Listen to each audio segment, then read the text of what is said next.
कि इन्नमा अमरुहु इज़ा अरादा शैअन अन यक़ूल लहू कुन, बस वो कहता है हो जा, फयकून, तो वो हो जाता है। इतनी देर में होता है।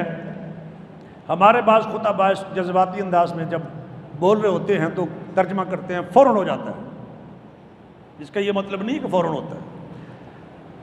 हाँ, अगर अल्लाह किसी काम को फ़ौरन करना चाहे तो फ़ौरन हो जाता है, और अल्लाह अपनी हिकमत से उसके लिए कोई वक्त मुकर्रर करे तो उतने वक्त में वो हो जाता है। हो ज़रूर जाता है, उसमें कोई रुकावट नहीं होती। हमारे यहाँ तो होती है ना, हम हल्फ लेने लगते हैं, हमारा हल्फ ख़राब हो जाता है। कुर्सी पे बैठने लगते हैं, कुर्सी नीचे से निकल रही होती है या कोई निकाल रहा होता है। असल इख्तियार तो अल्लाह ताला के है ना। हम एक काम करना चाहते हैं, नहीं कर सकते हैं, लेकिन अल्लाह का मामला ऐसा नहीं है। वो जो कहते हैं वो हो जाता है।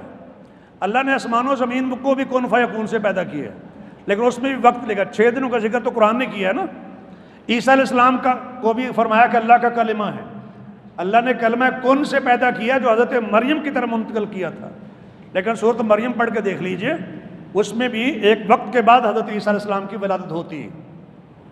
तो कुन फयकून का ये मतलब हरगिज़ नहीं है कि फ़ौरन हो जाता है। हाँ, अल्लाह फ़ौरन करना चाहे तो वो फ़ौरन हो जाता है, यानी उसके बाद वो हो ही जाता है, रुकावट कोई नहीं।